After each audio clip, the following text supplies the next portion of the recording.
আসসালামু আলাইকুম। আজকে আমি টমেটোর স্যুপ বানিয়ে দেখাবো। এই টমেটোর স্যুপ খেতে কিন্তু দারুণ টেস্টি হয় আর স্বাস্থ্যসম্মত।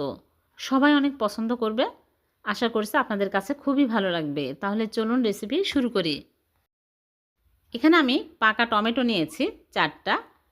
বেশি পাকা টমেটো নেওয়ার চেষ্টা করবেন। এরকম করে পাতলা পাতলা করে ছোট ছোট টুকরো করে কেটে নিয়েছি। এখন আমি এগুলো এক সাইডে রেখে দিচ্ছি। আর এদিকে একটা বাটিতে নিয়ে নিচ্ছি পানি হাফ কাপ। এখানে আমি নর্মাল পানি নিয়েছি। আর কর্নফ্লাওয়ার দিয়ে দিচ্ছি 3 টেবিল চামচ। এখন ভালো করে মিশিয়ে নিচ্ছি। তারপরে এক সাইডে রেখে দিচ্ছি। আর এদিকে আরেকটা বাটিতে নিয়ে নিচ্ছি ডিম। এখানে বড় সাইজের 2টা ডিম ভেঙে নিচ্ছি। ভেঙে ভালো করে ফেটে নিতে হবে। ফেটানো হয়ে গেলে আমি এক সাইডে রেখে দিব। তারপরে চুলে একটা প্যান বসিয়ে দিয়েছি। প্যানটা ভালোভাবে গরম হয়ে গেছে।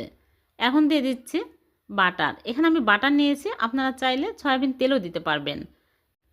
নেড়েচেড়ে বাটার যখন মেল্ট হয়ে যাবে তখন এর মধ্যে দিয়ে দিচ্ছি রসুন কুচি 1 টেবিল চামচ। রসুন কুচি দিয়ে আমি নেড়েচেড়ে ব্রাউন কালার করে ভেজে নেব। যখন এরকম সুন্দর কালার হবে তখন এর সাথে সাথে টমেটোগুলো দিয়ে দিচ্ছি। টমেটো দিয়ে আমি ভালো করে নেড়েচেড়ে নেব। টমেটো সিদ্ধ হতে বেশি সময় লাগে না। নাড়তে নাড়তে দেখবেন একদম নরম হয়ে আসবে। এভাবে টমেটো দিয়ে আপনারা স্যুপ বানিয়ে দেখবেন। খেতে এতটাই টেস্টি হবে। আর এর মধ্যে লবণ দিয়ে দিচ্ছি স্বাদ মতো। দিয়ে আমি ভালো করে নেড়েচেড়ে তারপরে একটা ম্যাশার নিয়েছি। এই ম্যাশার দিয়ে ম্যাশ করে নিচ্ছি।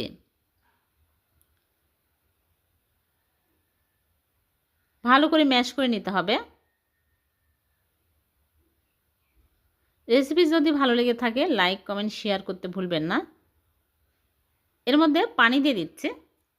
4টা টমেটোর জন্য আমি 7 কাপ পানি দিয়ে দিচ্ছি। পানি একটু বেশি দিতে হবে। পানি দিয়ে আমি ভালো করে নেড়েচেড়ে বলক তুলে নিব। যখন ভালোভাবে বলক চলে আসবে তখন আমি এর মধ্যে দিয়ে দিব কর্নফ্লাওয়ার। স্বাদ মতো আরও লবণ দিয়ে দিলাম। ভালোভাবে বলক চলে আসছে। এখন আমি কর্নফ্লাওয়ারের মিশ্রণ দিয়ে দিচ্ছি। আর দেওয়ার আগে ভালো করে নেড়েচেড়ে দিতে হবে। ভালো করে নেড়েচেড়ে নিব। তারপরে এখানে ডিমের মিশ্রণ দিয়ে দিচ্ছি। দিয়ে নাড়তে থাকতে হবে। তারপরে দিয়ে দিচ্ছি কাঁচামরিচ 2টা কুচি করে। আর এখানে নিয়েছি চিনি 2 চামচ। আর দিয়ে দিচ্ছে স্প্রিং অনিয়ন 1 টেবিল চামচ দিয়ে দিলাম। হাতের কাছে থাকলে দিবেন, না থাকলে না দিলে সমস্যা নেই। এখন আমি ভালো করে নেড়েচেড়ে কিছুক্ষণ জাল করে নিব। দেখুন ঘন হয়ে আসছে। আরও কিছুক্ষণ নেড়েচেড়ে জাল করে নিতে হবে। তারপরে এর মধ্যে ধনিয়া পাতা কুচি দিয়ে দিচ্ছি।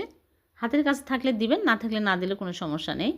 দিলে সুন্দর একটা ফ্লেভার পাওয়া যায়, খেতে ভালো লাগে। আর এখানে নিয়েছি ভাজা গোলমরিচের গুঁড়া হাফ চামচ দিয়ে দিলাম। দিয়ে আমি ভালো করে নেড়েচেড়ে চুলা থেকে নামিয়ে নেব। রান্নাটা একদম রেডি হয়ে গেল। টমেটোর মজাদার স্যুপ। যারা ডায়েটে আছেন তারা এই স্যুপ বেশি বেশি খেতে পারবেন। ছোট বড় সবাই অনেক পছন্দ করবে। আর বাচ্চারা খেলে ঝাল একটু কমিয়ে দিবেন। খুবই মজার হয় আর খুবই সহজ স্বাস্থ্যসম্মত এই স্যুপ আপনারা বাসায় অবশ্যই ট্রাই করবেন। ভালো লাগলে লাইক কমেন্ট শেয়ার করে দেবেন। আবার দেখা হবে। আল্লাহ হাফেজ।